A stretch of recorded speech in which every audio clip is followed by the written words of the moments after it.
Hi, Kala. Hi, good morning. Good morning, right? Good morning. I just warmly welcome you here. Thank you so much for being Thank you, here with dear. me. Dear parents, ladies and gentlemen, today with me is Mrs. Kala Natarajan. She is a certified life coach. She is an author and she's a wonderful, wonderful lady. She's from Mumbai and her three main books I would like to mention here, she has written and I really like them are Empower Yourself, then Reinvent Yourself, and Born to Fight.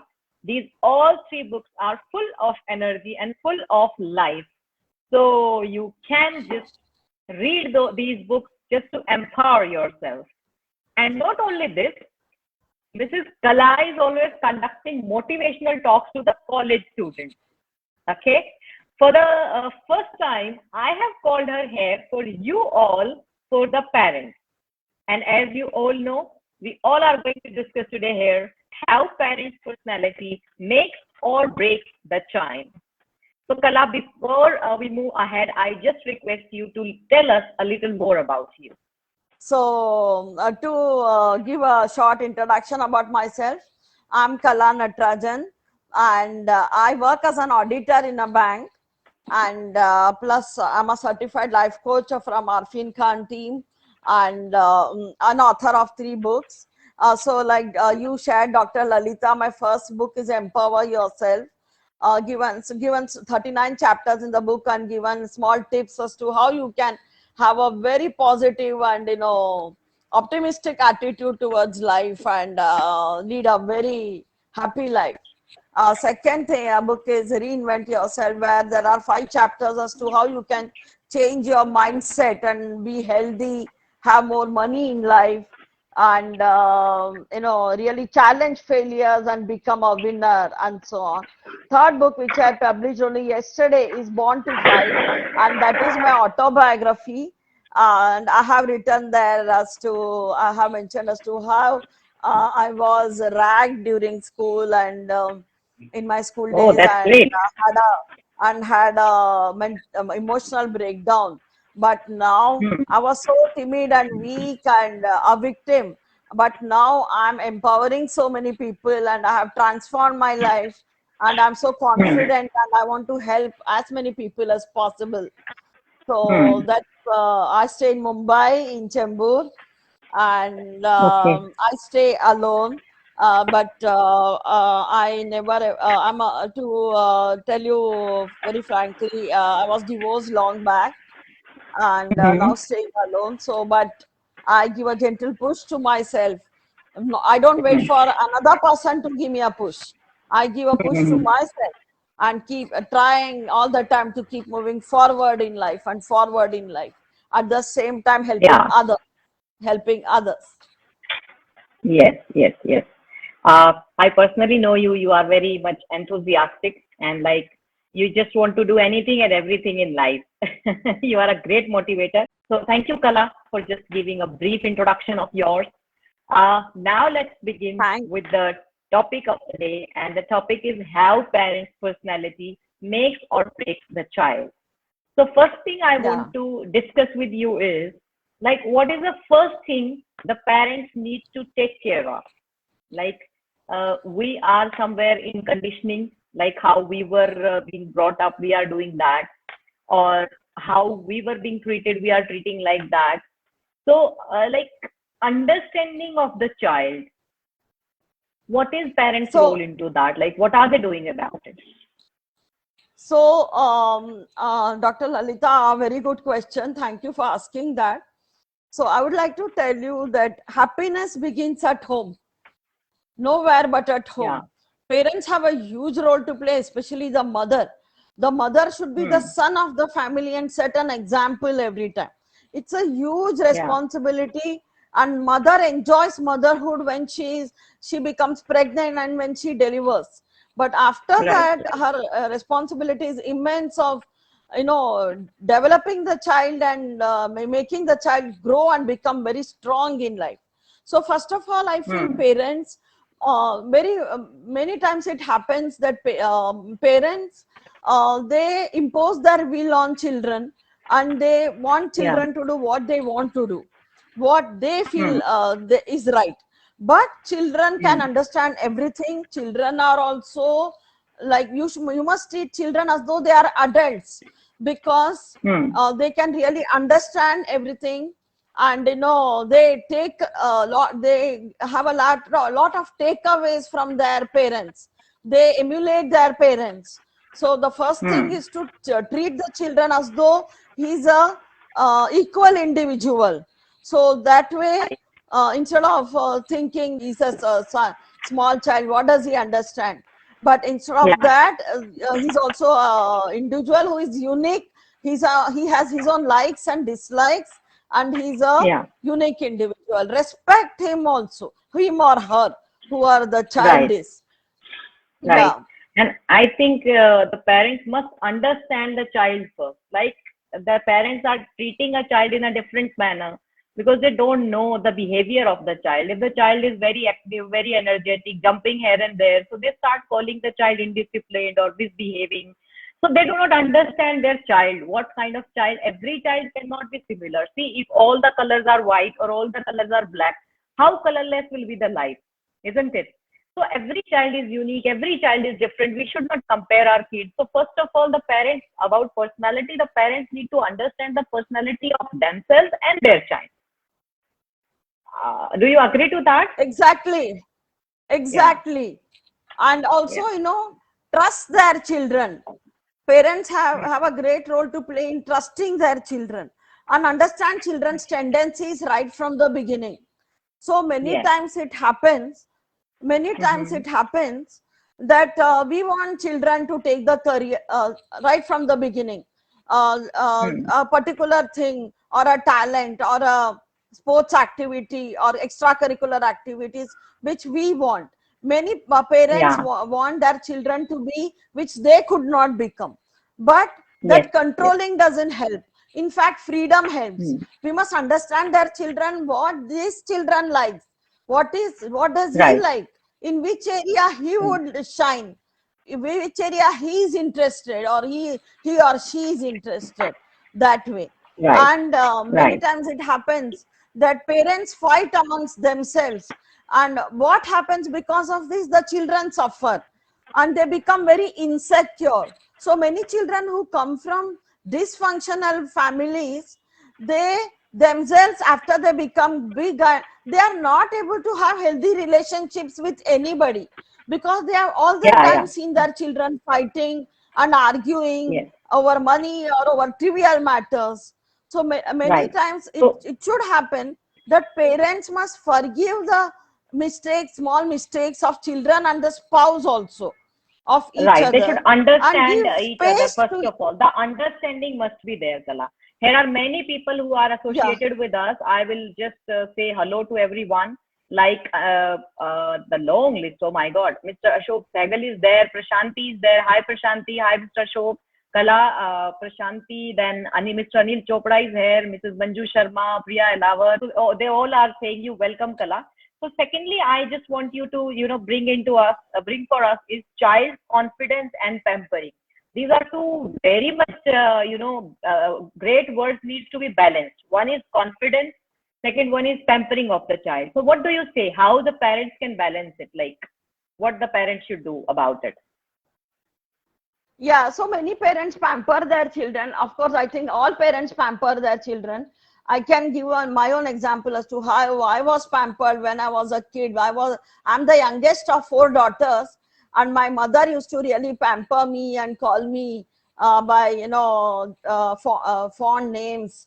And my elder sisters used to get very angry, and they used to tell her that you are unnecessarily pampering her and giving her a lot of space, etc.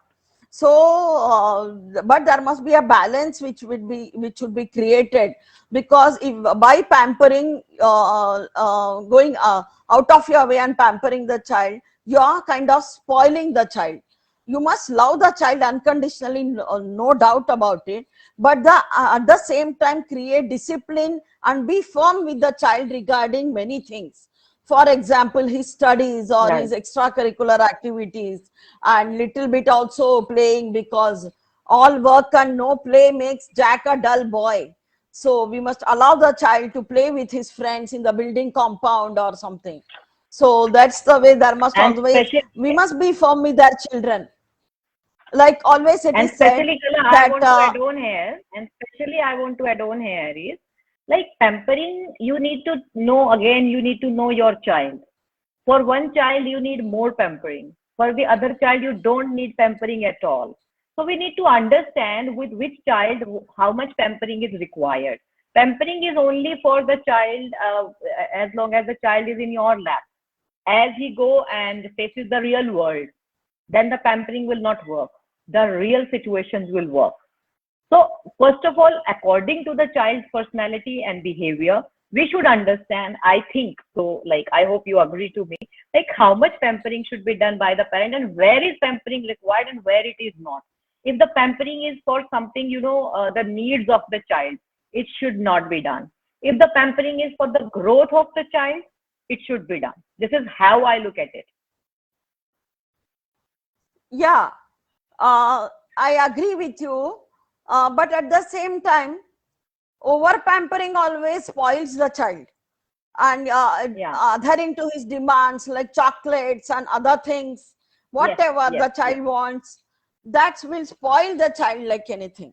So it is always said that the mother pampers, whereas father has the compassion of a strict person. For example, if the son is taking to smoking or something, his father will not allow him, and he'll be very strict with his father. So in the same manner, there must be a balance which must be created between pampering and, of course, all children need unconditional love, because only love will make a child grow. Without love, even plants don't grow. Even plants don't grow without love.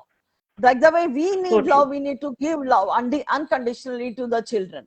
But one thing is there, instead of controlling, we must inculcate in children. I'll read a beautiful sentence here, which is in a book. When striving to make our children happy, it is essential to nurture in them the fortitude and courage not to succumb to adversity no matter what may arise. A mother who refuses to give up in the face of difficulty remains the best role model for a child not to give up in the face of her difficulty. Her own inner strength leads to her child's inner strength. Her compassion nurtures compassion in the lives of those she gives birth to. Yeah, so see, sometimes what happens is parents want their child to do excel in studies or stand first, etc. And they have a lot of expectations from the child, and they nag the child and they scold the child, they criticize the child, and the child gets very overwhelmed, and the child feels what to do. I'm not able to I'm not able to attain the expectations of my parents, etc. But what the parents should do, inculcate in children that it's not important to win in life. Of course, I'm not saying it's not important to win in life, but if you don't win, the main important thing is not to get defeated by failures in life. They must inculcate in children this thing, that don't get defeated by failures. This time, if you have not done good, don't worry. All of us make mistakes. Nobody is perfect in this world. If see, I'm once again reading the sentence which is in a book. Beautiful sentence. When striving to make our children happy, it is essential to nurture in them the fortitude and courage not to succumb to adversity, no matter what may arise. If such an attitude is inculcated in children right from their young age, when the child is very small, then the child will grow big to become a very good, strong human being. Then he will achieve success. Instead of always nagging the children all the time, you're not stood first, you're not good in this, you're not fulfilling my expectation, and comparing the child to other children. So the child feels miserable and he's not able to express. So there arises a communication gap between parents and children, and there is a distance. And then when the child grows, parents feel there is a distance, and the child has gone away from us, etc. That should not be. One more sentence I'll read, and then I'll hand over to you. A mother who refuses to give up in the face of difficulty remains the best role model for a child not to give up in the face of difficulty. Her own inner strength leads to her child's inner strength. Her compassion nurtures compassion in the lives of those she gives birth to. So the mother has to set an example. Like the way I said before, that mother is the sun of the family. So she has to set an example not to get defeated by adversities. Let's carry on, let's carry on, let's move on. Failures Right. are. So once Thomas Edison, when he invented the bulb, after he invented the bulb, he was interviewed by a journalist and he was asked, did you fail 1,000 times before inventing? Thomas Edison said, no, I did not fail 1,000 times. I learned 1,000 times. I learned from my failures, and that's why I'm successful today. Yes, Right. over to you, Great, Lalita. Kala. Yeah, wonderful. Like wonderful, the things you have shared, Kala. Viji is saying the youngest are always over pampered, while the eldest of four, like me, was always held responsible and accountable for what my youngest brother did. Very right, said Viji. Like we all have been through it, more or less. Then Mr. Ajay is saying, make your child emotionally strong. So true. It's really important. Absolutely. And so let's proceed further along with these all, beautiful audience. Confidence, breaking confidence and making confidence. How do parents play a role into that? Yeah, so one is a very important thing in building confidence is that you trust your children and have in such a manner that the child can share everything with you. Many times, even during my childhood, I had hid a lot from my family because somehow, I didn't find it okay to share with them. So even if the parents are working, most of the time both parents are working, they must communicate with each other well, have good family time where the child grows and have communicate with each other. All three or four of them must communicate with each other. Trust the child. If the child makes mistakes, it's very important to say that it's okay to make mistakes. You don't have to worry about making mistakes. Mistakes help you to grow. Mistakes help you to learn. I think these are some of the points which will have build confidence in children. Building confidence and breaking confidence in the child. I want to share a live example here. For Sure. example, Kala, our audience are here right now with us. If we are just saying thank you, reading their comments, so it is boosting their confidence, their positivity in them. It is, enhancing their engagement with us. We all are attending online sessions these days, and whenever there are the audience is being, added to that, we all love, we all feel encouraged. Same is the case with child. A child has drawn something and he's saying, Mama, see, this is an aeroplane or this is a rocket. And we say, like, where it is rocket from? From which angle? We need to understand the angle of the child. One sentence will build up the confidence of the child or will break the confidence of the child. Right, Kala? Am I right? On the right track? Absolutely. Well, absolutely. Right? Like, if once we said, like, what is, from which angle it is, just see the imagination of the child. For child, if it is a rocket, fine, it is a rocket. Even if we want to correct the child in a very polite and positive manner, this is a rocket, but don't you think so this part should be how it looks like in the rocket? Just look at it, focus a little more on this. Instead of straight away saying like some negative comment to the child. Here, I think how the parents break the confidence of the child or build the confidence of the child. Excess of everything is bad, whether that is low confidence or that is high confidence. So I think the parents need to be very mindful at that part. Kala. So next, I will request you to talk about the discipline and daily routine for the child, and value, ethics, and integrity. How parents can play a role into it. So one thing about discipline, if the parents themselves are disciplined, the child is bound to be disciplined on its own, because child will copy parents. So one thing is that parents must inculcate these things of getting up early, doing the prayers, studying when they're going to school, and being responsible, and coming back and whatever, play time, then homework time, etc. If the parents are Yeah. themselves disciplined in their eating habits, but if the father is himself smoking in front of children, arguing, it's a very bad example to set in front of children, and they then suffer and they become insecure. They become very insecure. Yeah. So, yeah. And what is the next thing did you say? Discipline and I was saying values, value, values, ethics, and values, integrity. values. So, for values, ethics, and integrity. Integrity. Yeah. So it happens that children, if the parents are working and they don't pay attention to the what the child is doing, it gets into bad company. He or she gets into bad company.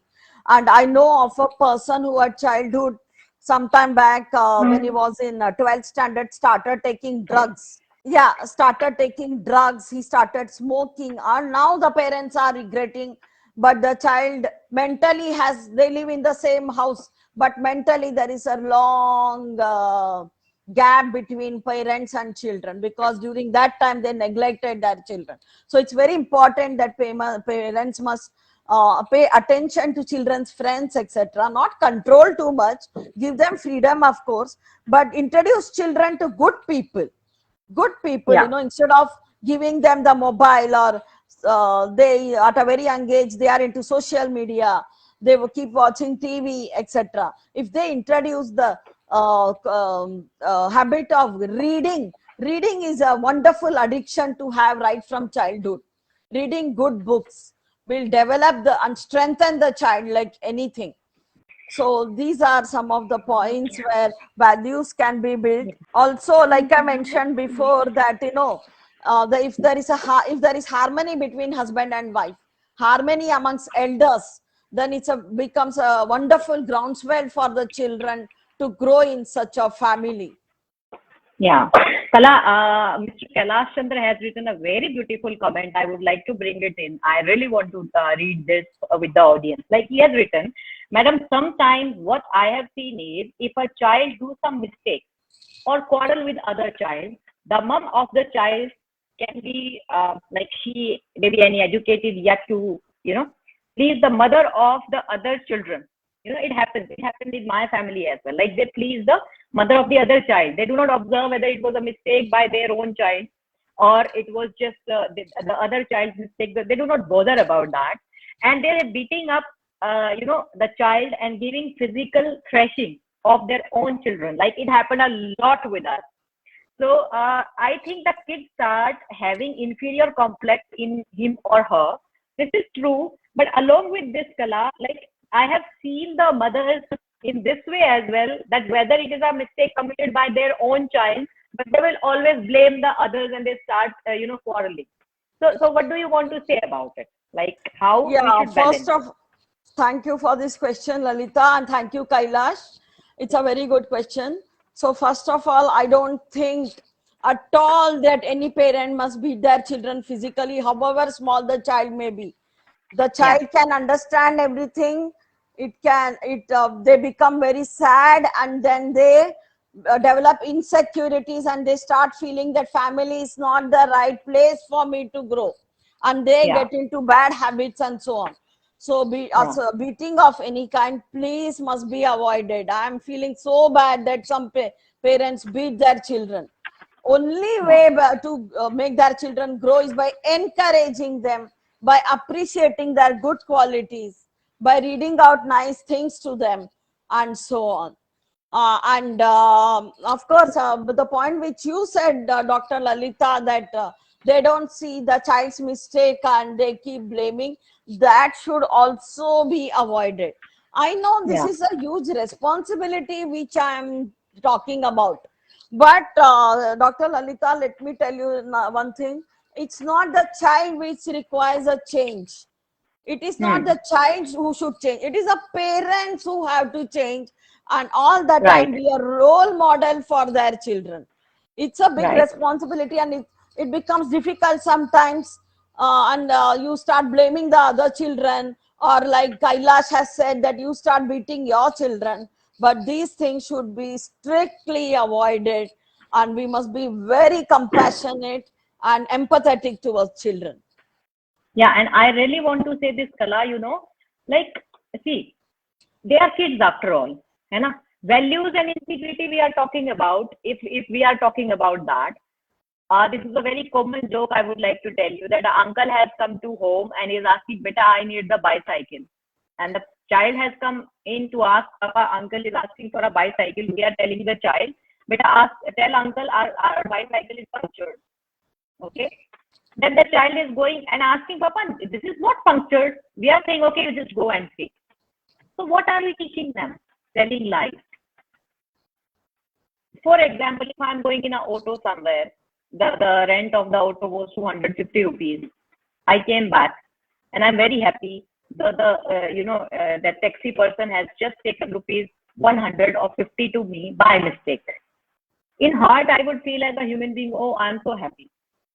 I saved rupees 100. But if my child is doing something and coming back, so I'll be in two conditions. Some of the parents would say, "Oh, very good, you saved rupees 100." The other parent would say, like, "No, you could have, given it back to them. You should be honest." But when it comes to us, we feel we are matured enough and we understand what is wrong and right. And for us, it is in both the conditions. I have saved rupees 100. But whatever we do, whatever are our ethics and integrity and values, they will automatically go to our children. As you rightly said, it's not just telling the kids to do. They will not follow us. The children learn by observing, not by listening. No parent is telling a child to do something wrong. I believe in this. No parent on this planet, however the parent may be, is a criminal, is a drunkard, is a whatever, is a drug addict, would never want his next generation, his kids to go on the same path. Then what's wrong with them? Like, the wrong thing is they are just telling the kids to do correct, but they are going on their own path. And I believe the kids, they just observe you, they just follow you, not your words, your actions. So if our actions are not good, we cannot expect that kids are going to be good only with our good instructions, only with our great, big, long lectures. It can happen only we are presenting ourselves as role models. This is how I feel about it. So same is the case with, if we talk about interpersonal, intrapersonal relationships. If we are not balanced with that, if we are not able to control our emotions, how can we expect the children to do that? Somewhere we really need to understand it. So now, Kala, I want you to, like, what are the basic expectations from the global perspective? Like universal citizen, if I talk about, so what kind of examples the parents need to put in front of the child? Yeah, so regarding global citizenship, one thing to teach children is that teach means, first of all, it should be by way of example, set an example, like I've repeated many times in this talk, that embrace each person in this world. Don't go for religion. Don't say this person is that religion, this person is this religion, this person is that, this person is this. So one of the greatest philosophers always talks about global citizenship, that we must do something to contribute to this world. Of course, India is a growing, developing country, and we need to do many things in India, but also something globally. For example, if we do something towards sustainable development goals for to avoid global warming. Sustainable development goals, in short, are the 17 goals which United Nations has come out with to have a better world towards 2030. Because there is unemployment, there is a labor problem, there is global warming, there are environmental climate issues, many things, suffering, poverty, lack of education, illiteracy, all these problems. Each of us must do something to contribute towards the sustainable development goals, which are the 17 goals. So towards this, what I can do towards this, any of these, to make the world a better place, instead of getting Very- into religion and other things. And oh, Very hey, rightly, yeah. you have just mentioned here, Kala, like whatever religion or caste may be, everyone promotes peace. So peace is a universal value. I think value of life is a universal and the biggest value. Respecting humanity, loving humanity is a global value. Then if I talk about further on this is like as a universal citizen, values, ethics, integrity. It's required in each and every corner of the world. If we talk about the universal citizen, so what I personally feel is like a child, must have open mind. For example, in Hindu religion, there is some other custom. Like in one of the movies, we have just seen that Amir Khan's movie. Like it's just dressing sense is different. Same white color is representing something else in the other religion, then something else in the other religion. So we just simply need to, understand. We should be open-minded. We should not, this is 21st century, and this is the era of, I must say, of collaboration and empathy. The time has gone for sympathy. It is 21st century, and it is for empathy. And why we are talking about this global perspective, why we are talking about this universal globalization, this citizenship, reason being, like 21st century is so quick, so rapid, so fast. We need to understand the needs. We need to understand the value of the things which are coming in the upcoming time. All the geniuses, if we talk about or we mention them just now, you have told Thomas Alva Edison, you just mentioned here.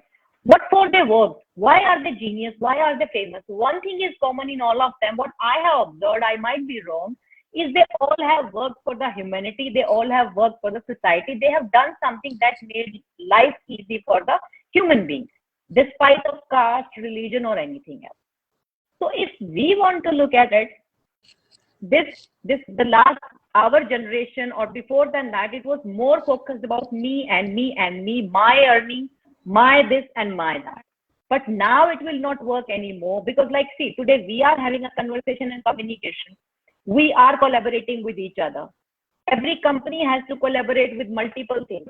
So that individual staying individual in a house, keeping not having collaboration, not having interpersonal skills is going to be really a big problem in 21st century.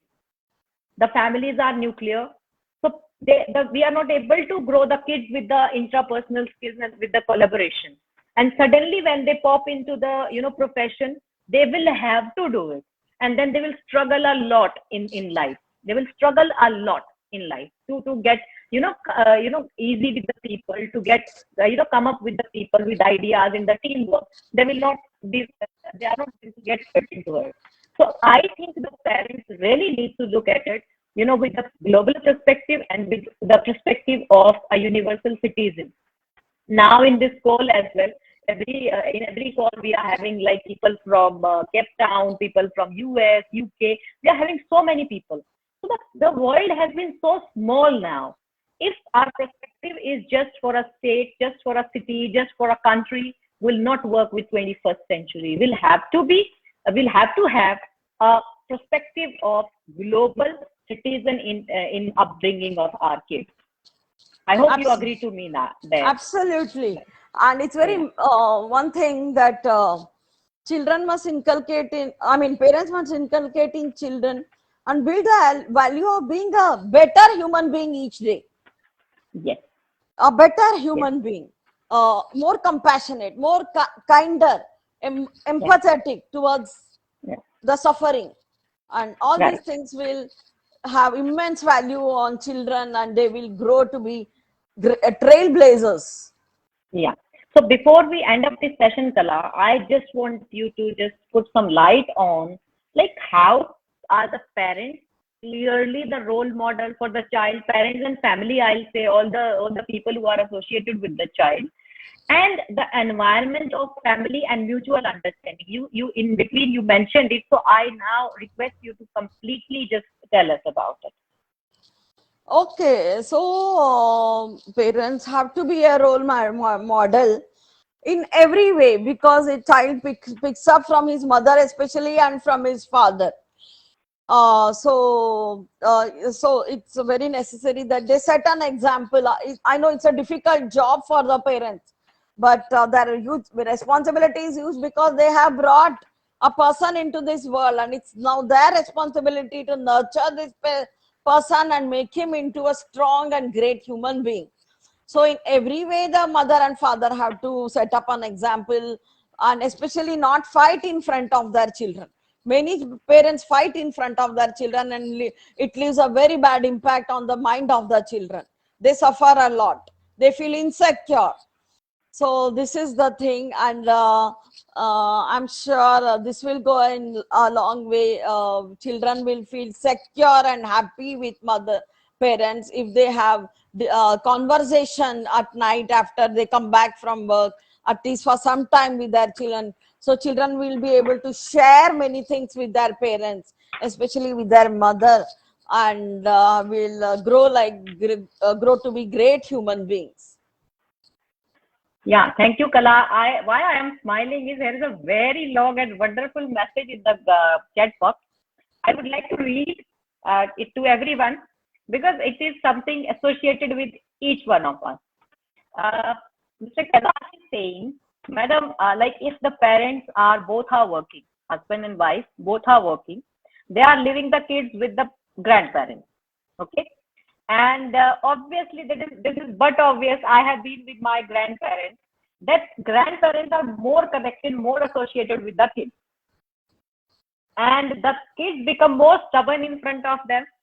They feel more right on their grandparents, and due to that, they just take advantage of it, and they force their grandparents to give fast food to them, cold drinks, and all that stuff. And then they generally get caught with cough and fever or something, and then the parents are blaming the grandparents. Okay, like they know they love them, but still it's kind of like his words I'm reading. I'm not reading my expression so far. What are his words he has written? If parents bring up their kids nicely, I think all old home settlers will close. It is he's trying to say. That's so true. But his first question was whatever he had written.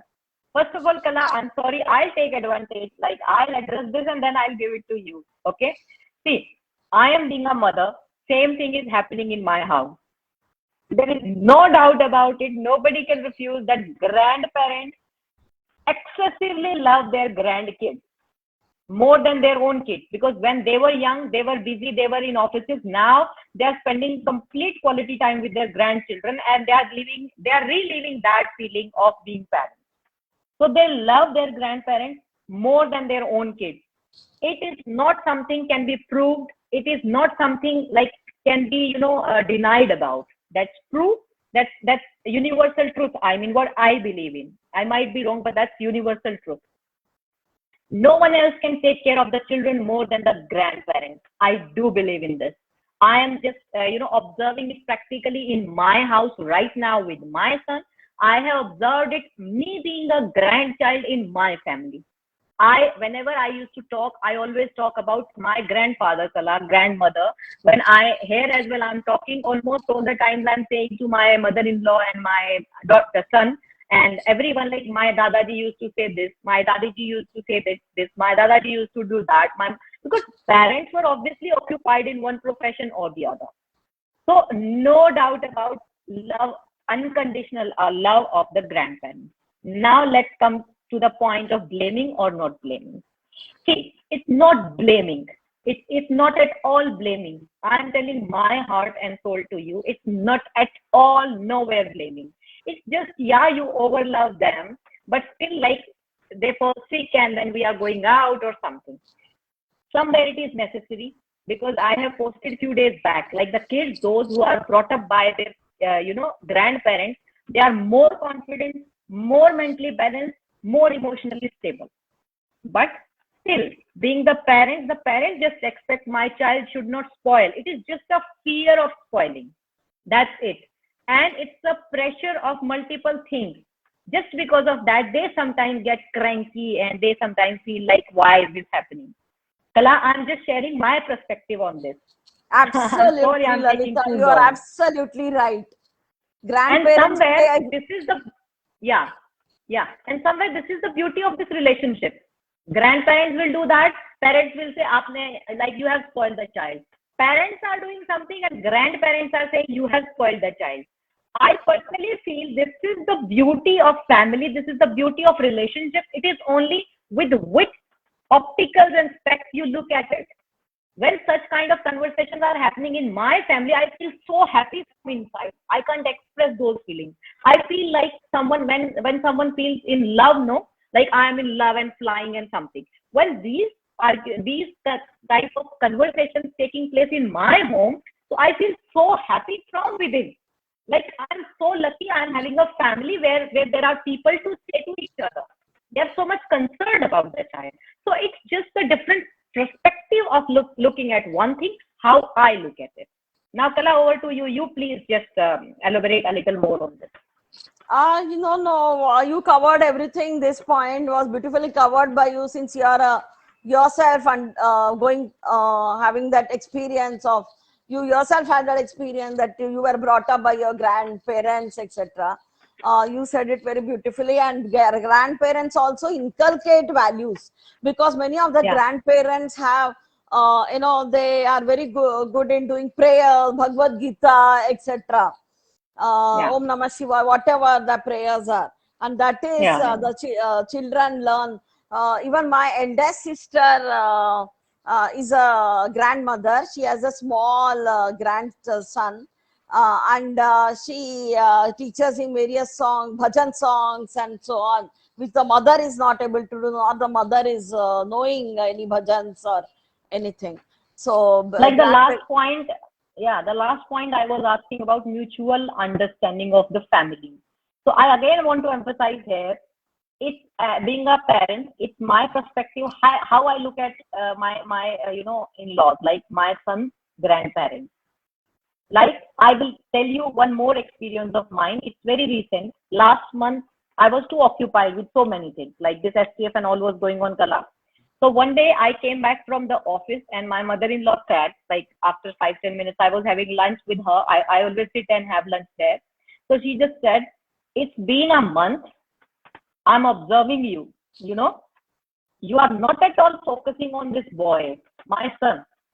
You are not getting his homework done. I don't know what will you do. I don't know what are you going to do. I want you to focus on this child." And the words were so authoritative, I can't tell you. But Kala, from the depth, from the bottom of my heart, I was so happy that I was feeling I'm the richest person of this world. What else a person wants in life? Instead of that, if I'm feeling, why is she saying this to me? How can she talk to me like that? Like, it's on me how I'm taking it. Same is the thing on the other end. Like, obviously, being a grandmother, she's very much possessive about her grandson. As and when I'm scolding her, you will see her face. Nowadays, she's not saying anything to me when I'm scolding him. I'm being hard to him. She's not saying anything to me. But I can understand how she feels. But I'm talking to her, "Mummy, when I'm saying anything to him, it's my humble request. Please don't protect him. Otherwise, he'll be more stubborn." Now she understands our perspective, my husband and me. She understands our perspective. She's not speaking, but she's not feeling good. I personally consider this is a mutual understanding. It cannot be one way. It needs to be from all the dimensions, all the people, those who are associated with the child. I would like to end up here, Kala. Now I want you to give your messages to all the audience who are listening. Yeah. So as parents, we have a huge role to play. It's a big responsibility. So let us take up that responsibility and let us build values in children. Let us set an example. Let us be more disciplined and love our children as well as our spouse and our in-laws who are unconditionally. It's a great feeling to embrace each person in this world and not differentiate between people. This way you'll be setting an example and your child will learn all the positive values and become a great human being. Yeah. And Mrs. Rekha Sharma has a question here. What should the parents do in that situation if a child does not work by saying once? Rekha So ji, like we were, yeah, please come, carry on. So, I mean, we all parents expect that the children should obey them in everything that they say, which may not be, which may not happen in practicality, because children have their own views and their own likes and dislikes, Personality. Yeah. personality, likes and dislikes, etc. So let us not be so regimental towards our children. Let us give them some freedom, and if we tell them so nicely, they will eventually do. That's what I feel. Right. Yeah. I will add on to this. You have very rightly said. Mrs. Rekha, I would like to add on here. First thing is you should understand your child, first of all. What is the way of understanding your child? If he is a kinesthetic child, if he is a visual child, if he is a what is the way of learning of the child that applies everywhere. If he is a kinesthetic child, you will have to do the things with him.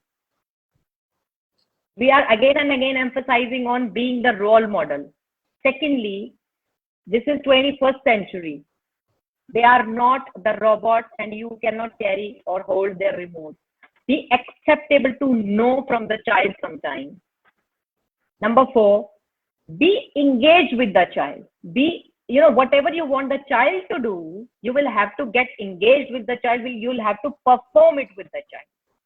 You cannot just, I'm time and again, I'm saying, like, we cannot say, do it, do this, do that, they will not do it. This is just not one day. This is a habit, how we have inculcated in the child.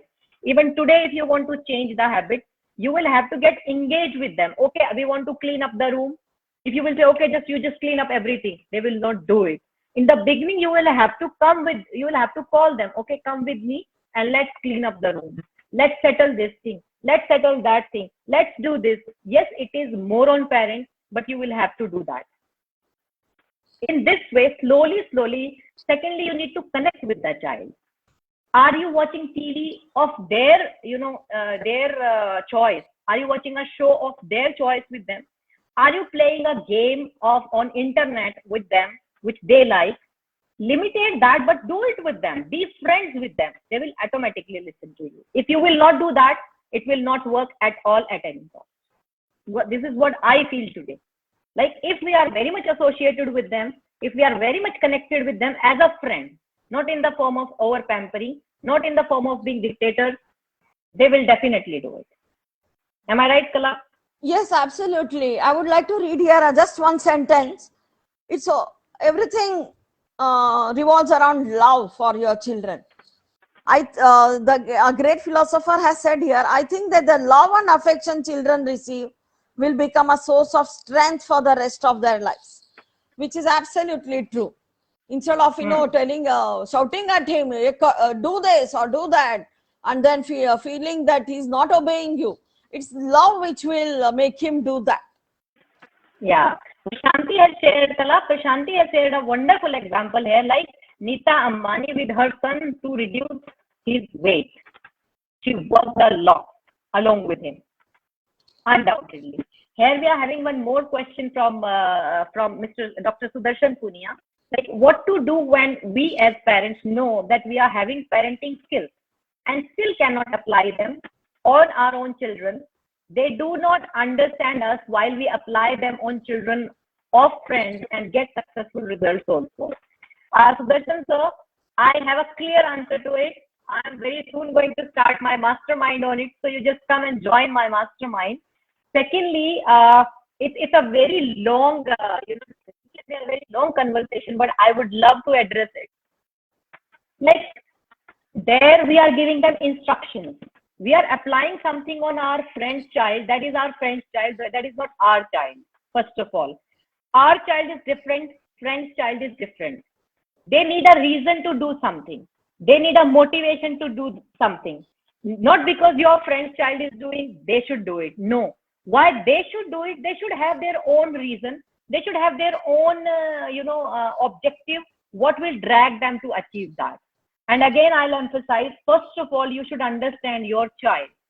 if your friend's child is having some interest in some other subject or some other methodology of learning, is a visual learner, but your child is a audio audio learner, how can that child come up on comfort level with the other child? So that's why, sir, I humbly request you, first of all, we need to understand the child. And because they are our kids, we need to hold their hand. We need to go with them just like that on the walk. We will not ask them, especially I'm sitting and I'm asking, no, it will not work at all. Just talk to them about their feelings. Just talk to them whom they are associated with. How are they feeling? How was the day? And then slowly, slowly the things will come, and slowly, slowly the things will go in their brain. Just by giving the instructions, it cannot work. I hope I tried to answer it, but I have a proper solution to it. Genius of Learning, that is my mastermind. I'm going to launch that soon, so you can just come and join us there. So Kala, what is your mastermind about? I want to know that. Yeah, I just want to say one more thing regarding understanding of children, that spend quality time with your children. Quality time will help you in understanding your children better. So my mastermind is about incredible self-growth. And my mastermind, any age group can join, all people can join, right from the age of 18 to no bar, even 100-year-old can join. And we have a lot of potential, but we are not able to manifest that potential and use it effectively. Right. So this mastermind will help you unleash the potential and move forward in life strongly and happily. Thank you so much, Kala, for being here. Thank you, audience. Thank you, everyone, for connecting with us, for making this session so interactive and so wonderful. I would like to sum up this session with Dr. Sudarshan Punia's one very beautiful quote, and that is my favorite too. Like he is saying, actually, I think our children are, the values are caught, not taught. Yeah, so this one sentence is clearly telling that the parent's personality can make or break the child, because whatever you want your child to be, you should differ. Whatever you want to see in your child, you should follow it first. The values, the ethics, the integrity are caught, not taught. Thank you so much, everyone. And thanks again, Kala. Thank you so much. Bye-bye. Thank you, Dr. Lalita. Thank you, everybody, for joining. And I had an awesome time. Bye. See you once again later sometime. Bye. Thank you.